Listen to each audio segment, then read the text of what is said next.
La Reforma Mexicana. El México de 1847 estaba en bancarrota, dividido, azotado ya por una inestabilidad social, política y económica que venía acarreando desde hace más de 25 años. Sobre todo a partir de la reciente pérdida de Texas.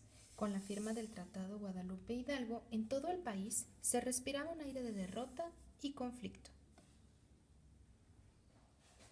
Desesperados, pidieron la posesión de la presidencia por parte de Antonio López de Santa Anna, aun cuando él mismo era la causa de muchos de esos problemas.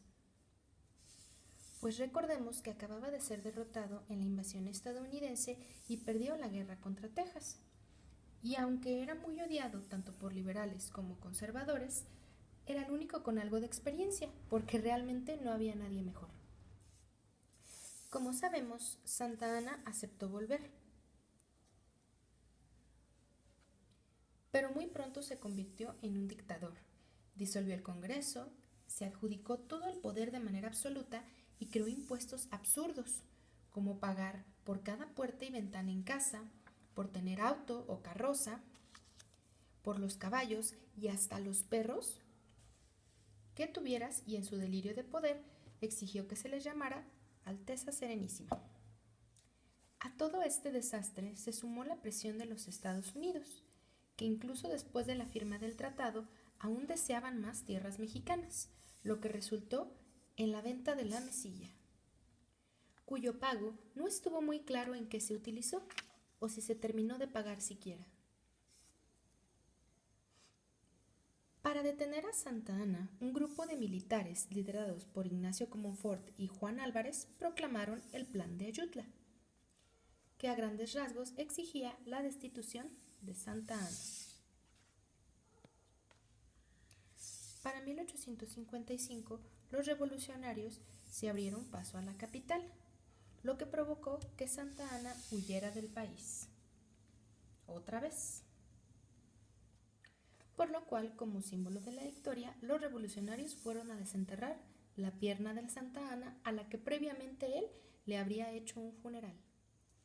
Tras la salida de Santa Anna, Juan Álvarez fue nombrado presidente de México y después el puesto fue ocupado por Ignacio Comonfort, quien estaba muy caracterizado por sus tendencias liberales y cuyo primer objetivo fue redactar una constitución nueva que pusiera el país en marcha de nuevo.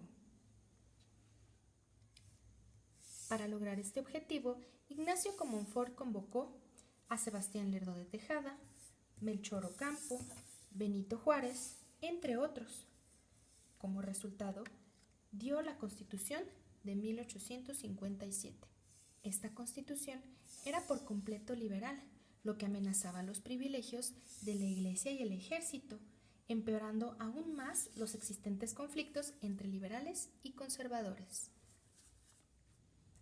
Aquí comenzó a darse a conocer el fervor liberal que tanto caracterizó a Benito Juárez, quien, como todos sabemos, comenzó de manera humilde, estudió leyes y tras ser nombrado jurista se convirtió en gobernador de Oaxaca y fue ascendiendo hasta convertirse en presidente de la Suprema Corte de Justicia en el gobierno de Comonfort.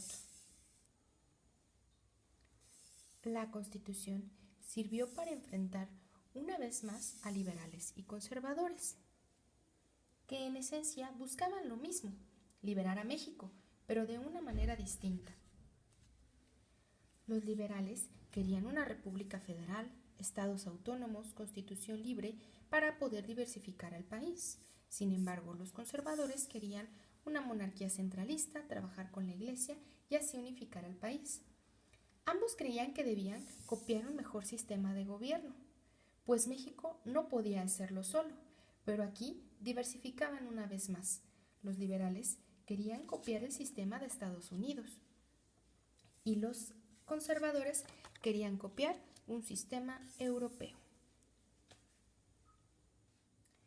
Aquí entra Félix Zuloaga, liderando la revuelta de los conservadores, que pedía la abolición de la recién estrenada Constitución, proclamando así el Plan de Tacubaya. situación que Comonfort apoyó, incluso si implicaba una contradicción, pues estaba en contra de los ideales que él había defendido en esta Constitución, entregando el poder a Zuloaga en 1858. Mientras tanto, Juárez estuvo preso todo este tiempo, como medida preventiva de Comonfort para que no interviniera.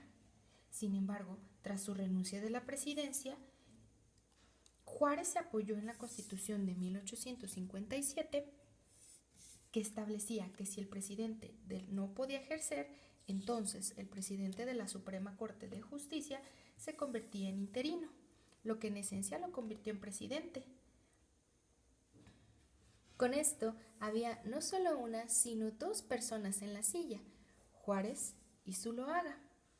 Con esto dio inicio la Guerra de Reforma, con el fin de demostrar cuál de estas personas era la más apta para ocupar el gobierno. Para decidir quién se quedaba con la silla había dos formas. Una, guerra, o buscar el reconocimiento de otras naciones, es decir, que ellas admitan que cualquiera de estos dos era presidente. Juárez y sus liberales establecieron un gobierno itinerante. Esto significa que debe mantenerse en movimiento para evitar un ataque directo a su persona. Mientras tanto, los conservadores, ahora bajo el liderazgo de Miguel Miramón, se encontraban en la capital del país. Los liberales querían la aprobación de Estados Unidos y los conservadores deseaban la de las potencias europeas. Este apoyo no solo era diplomático, sino también monetario, pues con la situación en México un préstamo era algo necesario, pues las arcas de la nación estaban vacías, al grado de que no había ni siquiera recursos para continuar con la guerra. Para 1861, Estados Unidos se involucró en la Guerra de Reforma, dando todo su apoyo a Juárez, quien se estableció como presidente en este mismo año. Su primera acción como presidente fue restaurar la Constitución de 1857, dando a conocer las leyes de reforma. Estas leyes de reforma incluían la separación de la Iglesia-Estado, la nacionalización de los bienes de la Iglesia, declaró el matrimonio un contrato civil, quitándole poder a la Iglesia. Se hizo también encargado del registro de nacimientos y muertes, redujo los días de guardar, canceló la enclaustración de monjas y frailes, anuló la asistencia oficial a misa, instauró la libertad de culto, dejó al Estado a cargo de la educación, entre otras. Es decir, una Constitución de 1857, pero con firma de autor de Juárez. Ya en el poder, Juárez tuvo que enfrentar las deudas económicas y trabajó para restaurar el país lo mejor que pudo. Como estrategia, Juárez resolvió no pagar la deuda a Francia, Inglaterra y España durante 2 años, en lo que el país se estabilizaba un poquito. Situación que obviamente no les pareció a ninguno de estos 3 países, quienes amenazaron con invadir el país. De hecho, ya se encontraban en el puerto de Veracruz. Juárez los convenció de volver a su país bajo la promesa de un "luego te pago". Pero Francia veía en México una excusa para tratar de aminorar el creciente poder que había representado Estados Unidos. Así que invadió el país, que, debilitado, no opuso mucha resistencia. Hasta la famosísima Batalla de Puebla, que fue liderada por Ignacio Zaragoza, en la cual México derrotó a Francia el 5 de mayo de 1852. Y aunque los mexicanos ganaron la batalla, Francia ganó la guerra, obligando una vez más a Juárez a mover la sede de su gobierno de estado en estado.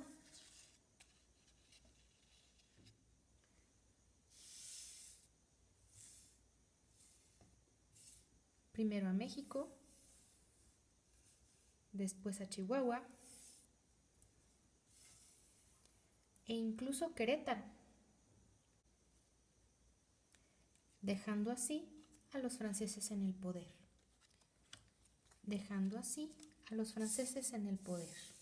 Izando la bandera en nuestro Palacio Nacional.